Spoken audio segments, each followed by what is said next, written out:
like when I came out of high school, I wasn't recruited by all these big schools, SEC schools, Pac-12 schools, like all that stuff, Power 5 schools. So it was definitely cool to be able to experience a level of that the second time around, even though it was stressful.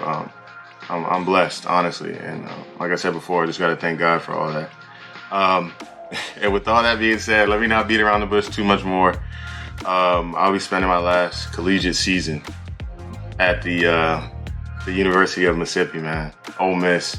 I feel like they got a great thing going there, and I feel like I can help them out and continue success and everything they want to accomplish, and everything I want to accomplish, I can get accomplished at Ole Miss. And yeah, my name's Isaac Ukwu.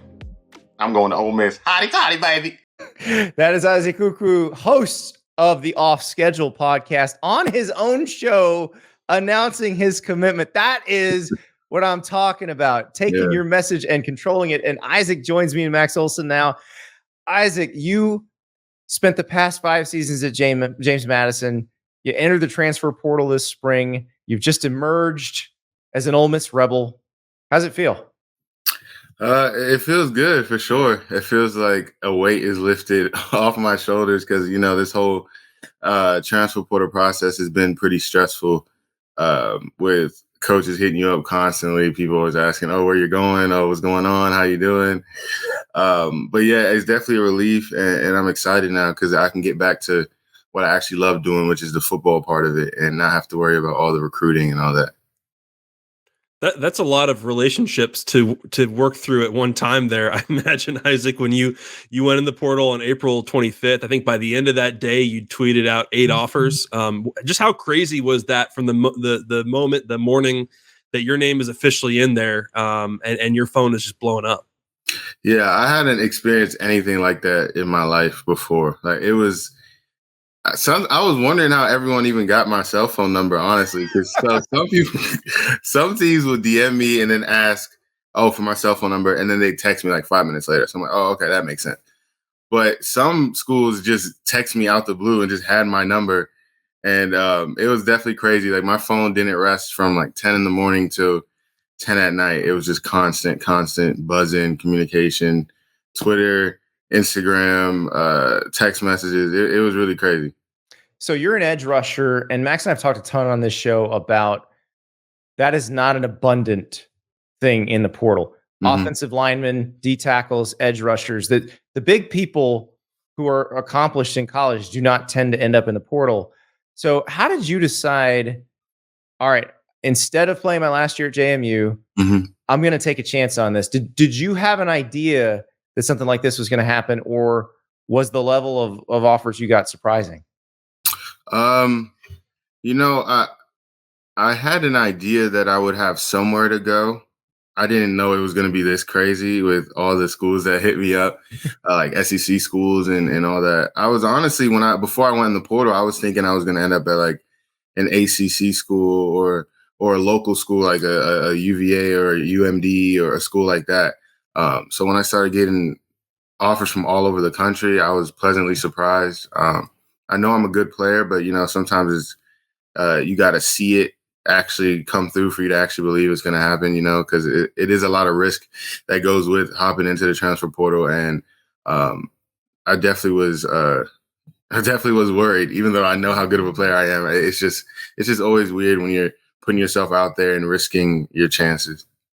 How weird was it as a podcast host? Because your co-host Julio actually had to interview you about being in the transfer portal. That's probably my favorite. So, by the way, Off Schedule is the name of the show. Mm-hmm.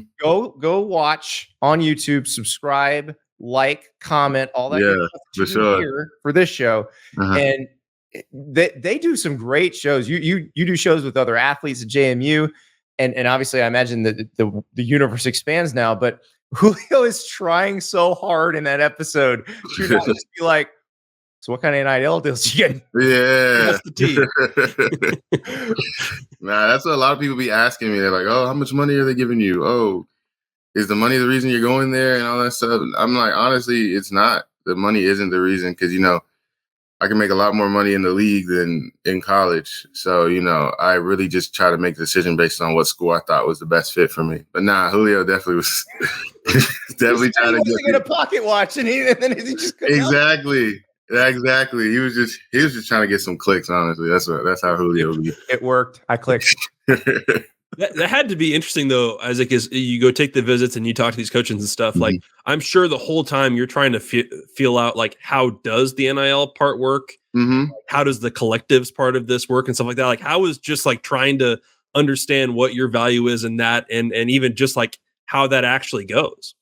Yeah, it's weird because not a lot of players talk about like the exact type of numbers that they get in terms of NIL money.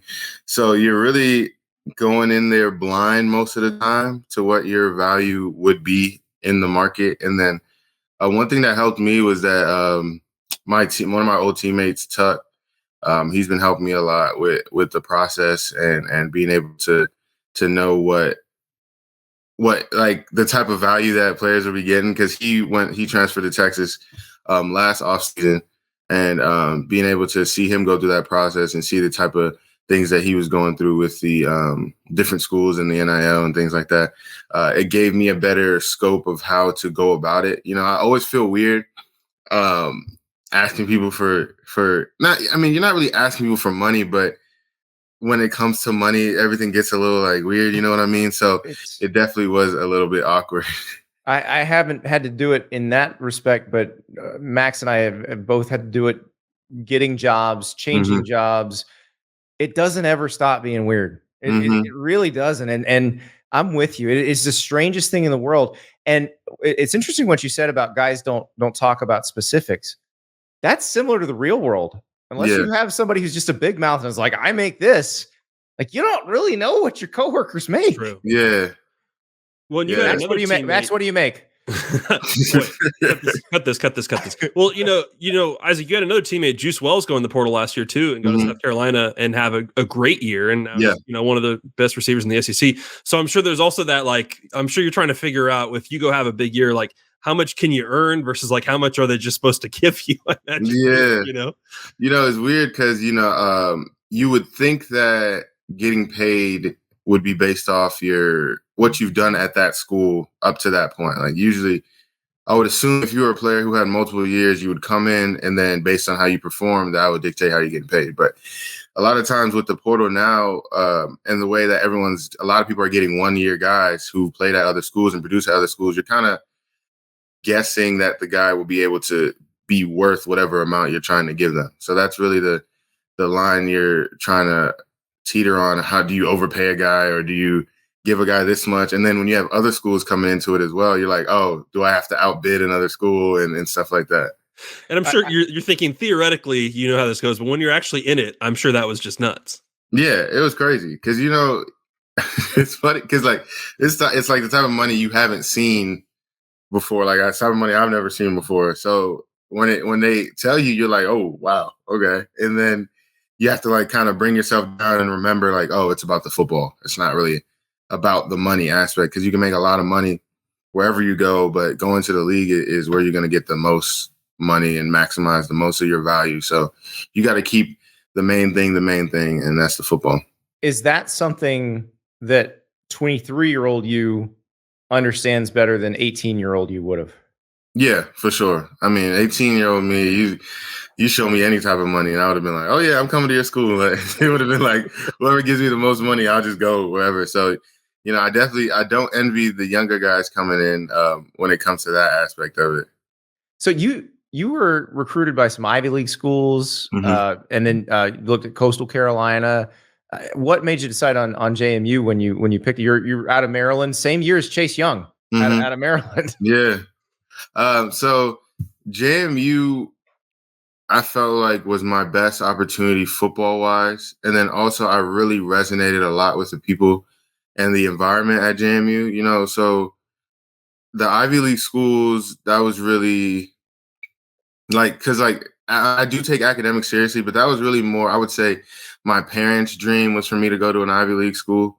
I really wanted to be, I felt like because I do things with the cyber world and computers and stuff, I could really succeed no matter where I go. Because there's a lot of people who don't even go to college and they just take like boot camps and they get jobs in cyber. So I was thinking, I want to go where I can have fun, play football, and also get a good degree. It doesn't have to be at an Ivy League school. So that's why I chose James Madison. You mentioned the degree. You have a computer science degree. What is now? Obviously, the plan is to go to the NFL and play there. But what's the plan for the degree post football? So I actually have a computer information systems degree. Okay. The roster kept saying I have computer science because they forgot. You're gonna have to tell us what the difference is because we're dumb. Yeah. So we don't know the difference. Computer science is more like coding for like apps and video games and softwares and stuff like that. Cyber computer information systems is more of the business in terms of like the business aspect of it. Mm-hmm. And then also incorporating people, like interacting with people, like the IT side of things, the things of that nature. So that's more building systems for businesses and maintaining systems. Maintaining systems for business. Yeah, like the IT analytics and all that stuff. So that's what I started off as a computer science major. And then I realized I didn't want to be coding in a dark basement all the time. And especially with football, I would be set. So we had this building on East Campus that was mainly for cyber and technology and all that. And I would be in there till like 12, 1 a.m., 2 a.m. just coding and then have to go take like a 3-hour nap, wake up and go to 6 a.m. workouts. Oh. And I was like, yeah, this isn't going to be for me. So I was like, let me just change to something that I feel would be more viable for me in terms of playing football and doing it, and something that was also still had the technology side to it. But in terms of what I plan to do with that, that's really my plan C, to use my college degrees and all the stuff I've been getting through school. I feel like after football, it goes my love for like media and podcasting and interacting with people. I feel like that's my plan B. And then my plan C would be to utilize the degree I got from JMU. Well, you could do both. I mean, you could be hosting your own podcast, but you could also maintain the network it's on and all that other stuff. So yeah, exactly.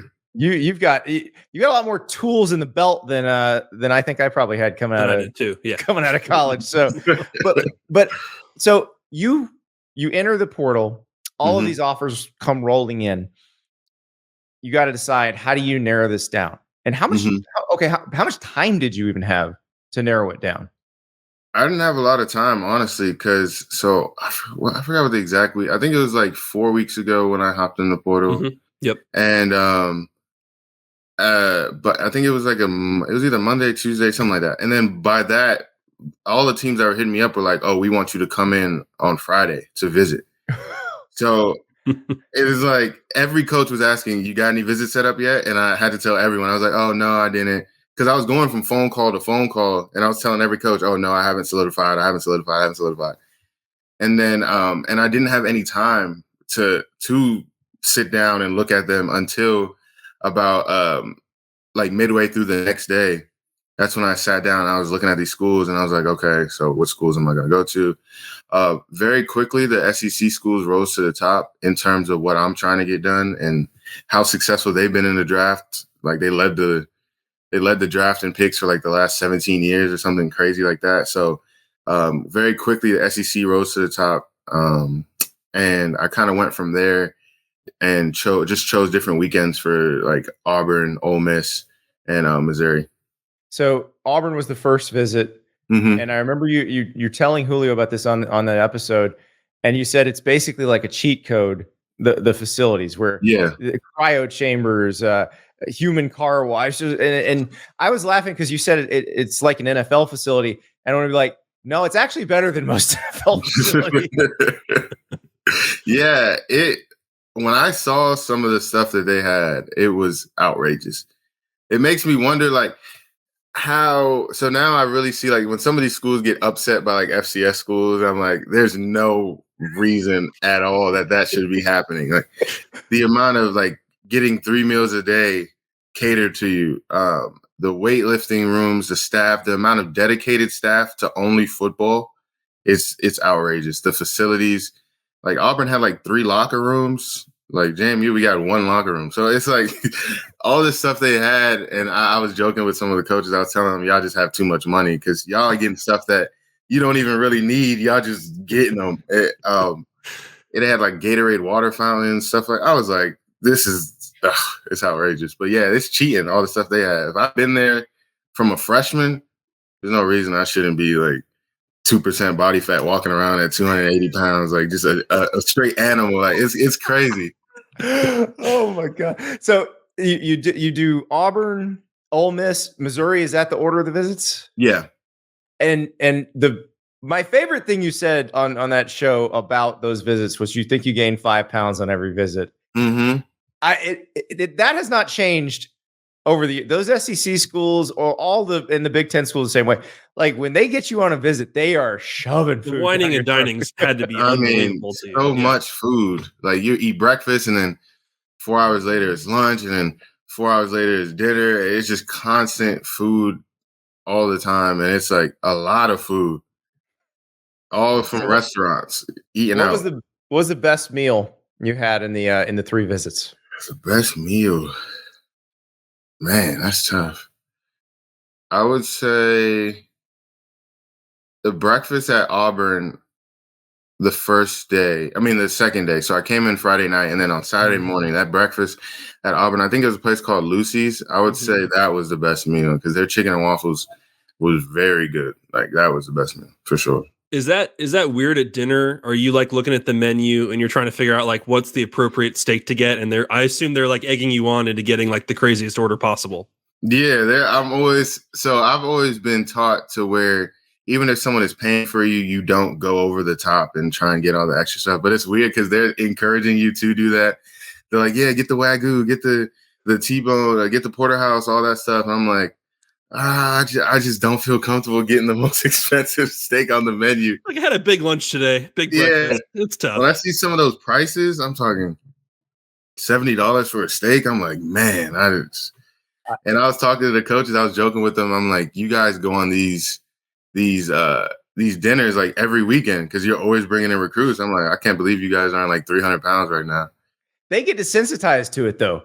I bet some of them ordered salad. Yeah. Some of them didn't even order. They just sat there and they were just talking like they didn't even eat. I could never do. You could not put me in a steakhouse with somebody else paying and I'm getting a salad. Exactly. And stopping there. Like I'm with you. I'd feel uncomfortable ordering the most expensive thing on the menu, but I wouldn't feel uncomfortable ordering a steak and some sides. Like when they're pushing you market price, like that's tough. You feel a little. I need to see an actual number. I don't want to guess. Yeah. What, Isaac? Why not just take 2 more visits? Why not just go all the way through it and just keep enjoying it? It started to get too stressful, honestly, if I'm being real.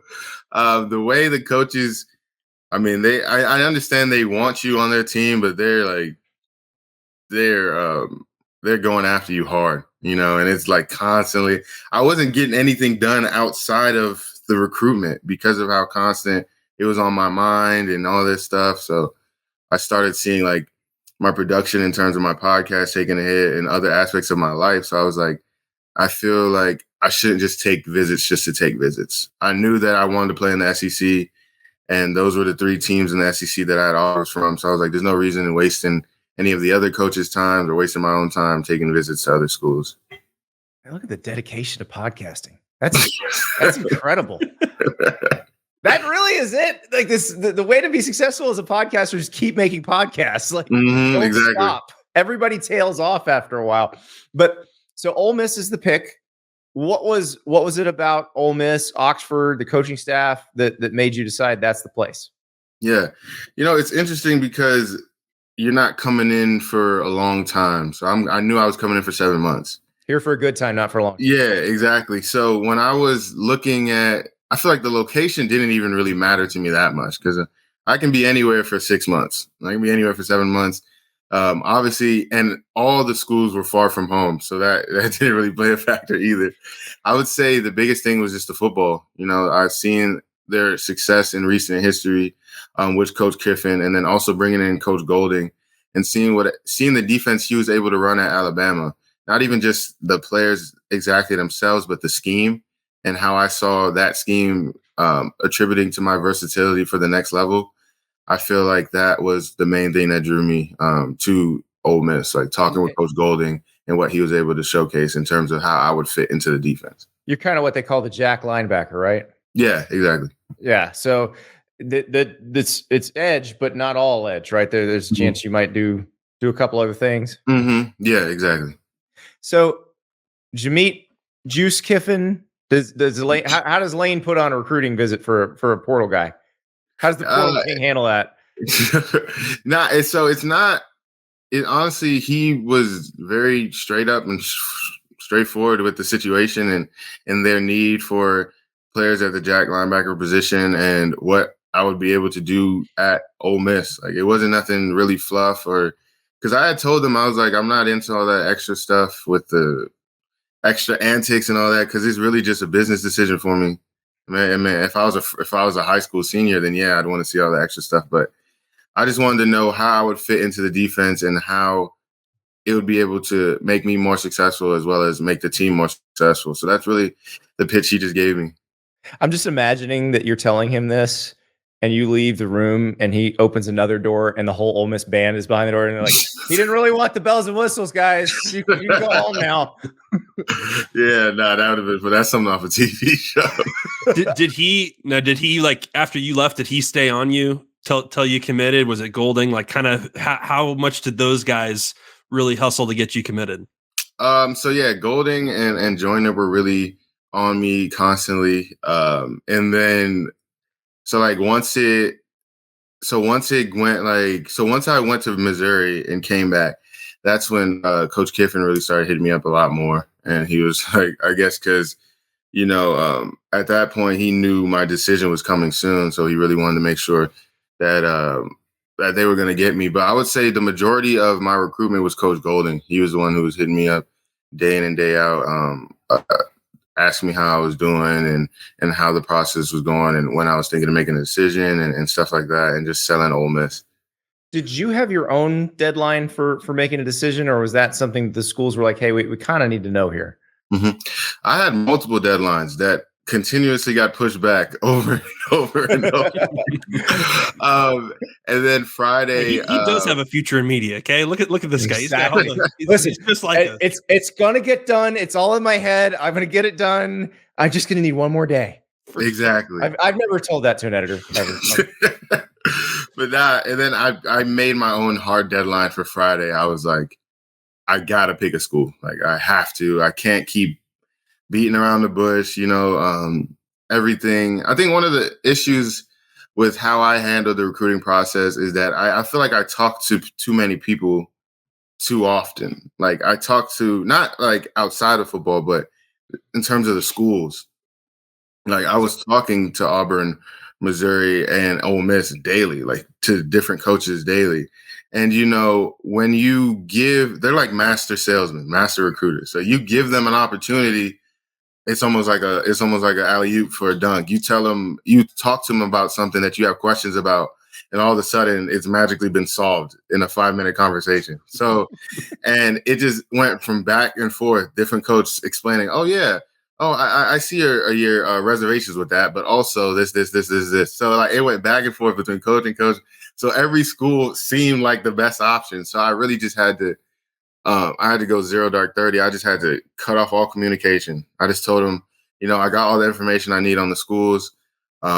It's time for me to just take a couple of days away from you all so that I can make my own decision and not be influenced too much by you.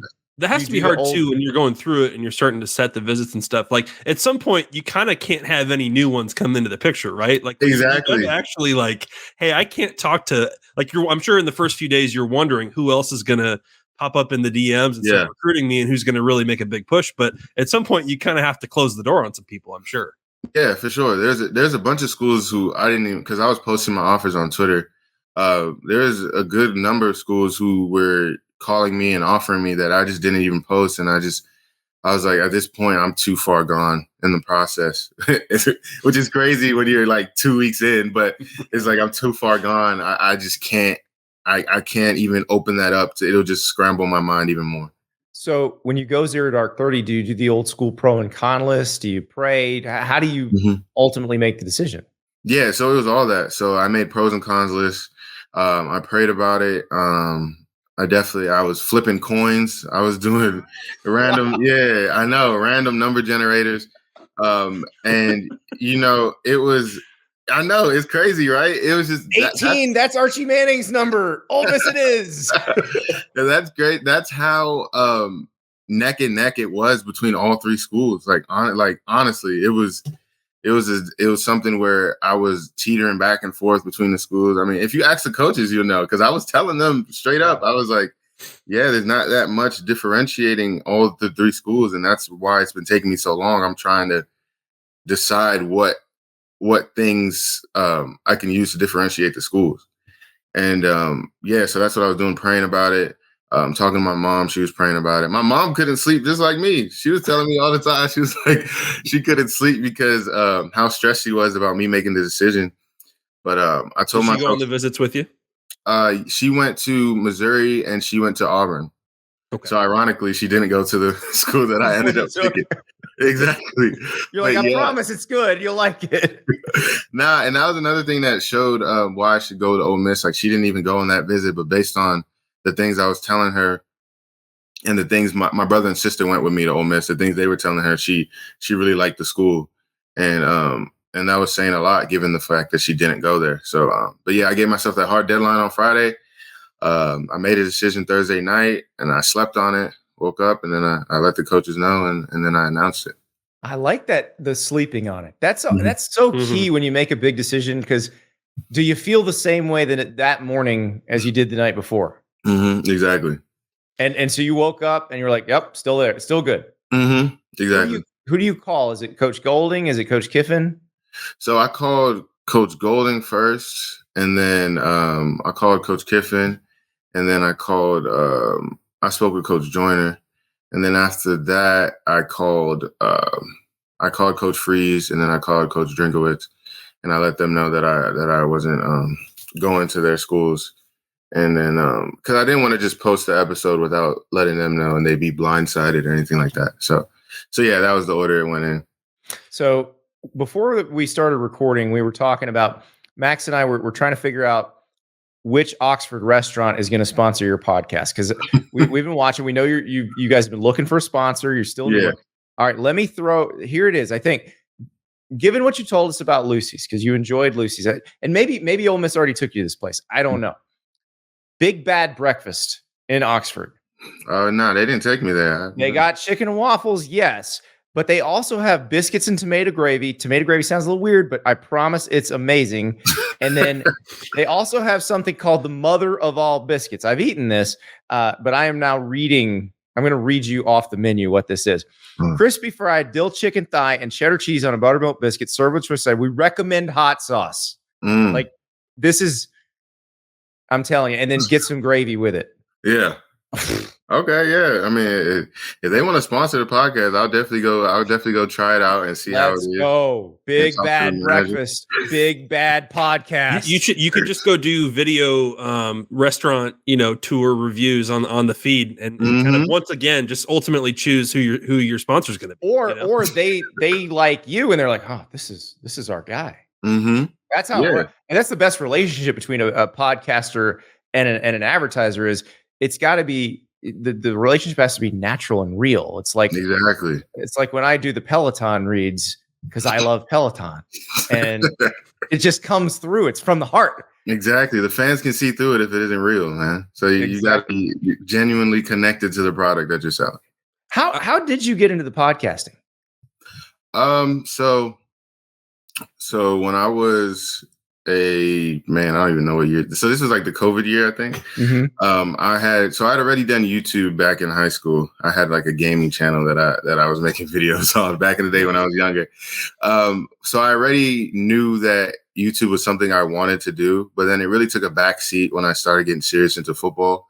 I would say around my junior year of high school, and that carried on into my acclimation to college and all that.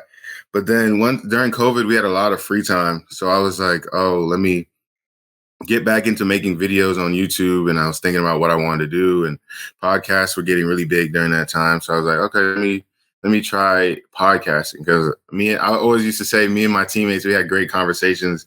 If only there was a camera, it'd be extremely entertaining. Yeah. So so that's when I made a couple episodes with my roommates at the time. And then after that, I took a little break. And then I had made a couple episodes with like Tuck and Julio. And then sometimes I'd have some girls who go to the school come on and talk with us to get a different perspective and all that. And then when Tuck transferred to Texas, and then I stopped doing the podcast for the entirety of the entire season, because he was one of the co-hosts with me and he had left. So then I restarted it back up in January with Julio coming on as a co-host to help with the show and stuff like that. And since then I've been way more consistent with it this time around, and I've been having a good time with it. And I definitely plan on continuing with the podcast. So you mentioned that you're not sure exactly how it's going to work from now, but you are going to do it remotely with Julio. And you mentioned maybe StreamYard or Riverside. Let me give you another potential sponsor, StreamYard. Give this man a free login. Let's go. Exactly. We're recording this episode on StreamYard right now. And I'm telling you, it's so easy to pop on a guest. You can produce the show. You can have a video clip that you can pop up. And yeah, you guys would be great. And so the episode that just blew up is Kendall from Dance Moms. I didn't watch Dance Moms. My daughter, my 12-year-old daughter, has just discovered it because her friends told her about it. Yeah. She knows who this person is. But Kendall was on Dance Moms and now goes to JMU and is on the dance team. And y'all had her on, and that episode blew up. Yeah, it went crazy. I wasn't. So she has like millions of followers on Instagram, so I thought it would get a good amount of views, but I didn't expect it to get over 150,000 views on YouTube. That was outrageous. It was definitely cool meeting her. Definitely cool having her on the show. She was really down to earth, really nice girl. This is a great interview. Everybody. So you and Julio are natural interviewers. So because you ask exactly what I want to know. And like, because now maybe this is a Julio thing, but his first question was, okay, when you're on Dance Moms, what are they paying you? And then, I don't know if you guys do this or YouTube just knows how to do this, but the second he asked that and she starts to answer, boom, cuts to commercial. I'm like, no. And then YouTube. Actually, hold on. I think I might have put that one in. Okay. Yeah. So like, you know how you can choose the ads. Yeah. Oh yeah. I think I put that one right after the question, because I knew that'd be something that people wanted to see. I watched the commercial. It worked. and then she comes back and that she and her mom got $500 a week for the first 2 years. For such a popular show. Like, that's crazy. When she said that, I was so surprised. Oh man. But listen, please keep that up. Please get some of your new Ole Miss teammates on. Please get Lane Kiffin. Hey, listen, we'll give you another tip. So Lane Kiffin comes from that Nick Saban tree, where they don't really let the assistants do interviews during the season. Get Golding on your show during the season. The fans will eat it up. It's their only chance to hear from him. Yeah, and of course he's going to do it because it's your show. Plus, Andy, that's a great idea. You got to tell them about the Would You Rathers. Get Lane back onto their episode. Oh, yes. So Ari Wasserman, who's also on this show with us, me and Ari went to Oxford last year and we interviewed Lane, and it was going fine. We were asking basic questions about the roster and the transfer portal. Well, Ari loves these Would You Rather questions, and the stupider, the better. And so he asked Lane this question that he had asked me before about if you can either have no money and everything's fine, or you can get $10 million. But once you take that $10 million, there is a turtle that starts walking towards you. That turtle is somewhere in the 48 contiguous states. You must stay in the 48 contiguous states. And he is always walking towards you no matter where you are. Now, you can fly somewhere else and he may have to turn around and start walking the other way. But the turtle is coming towards you. And if the turtle touches you, you die. And Ari asked this question. Elaine goes, "Tell me more about this turtle." Man, that's a tough one. It is not. Take the money. That turtle ain't getting me. You know, when you least expected the turtle. But then you had a good run. Like if the turtle gets you, you got to spend the money so fast because the turtle's gonna get you. You saying you got a Brewster's Millions it? I'm trying to think how fast the turtle can. So how close does the turtle start? We actually, you don't know. He could be 3,000 miles away. He could be 3 miles away.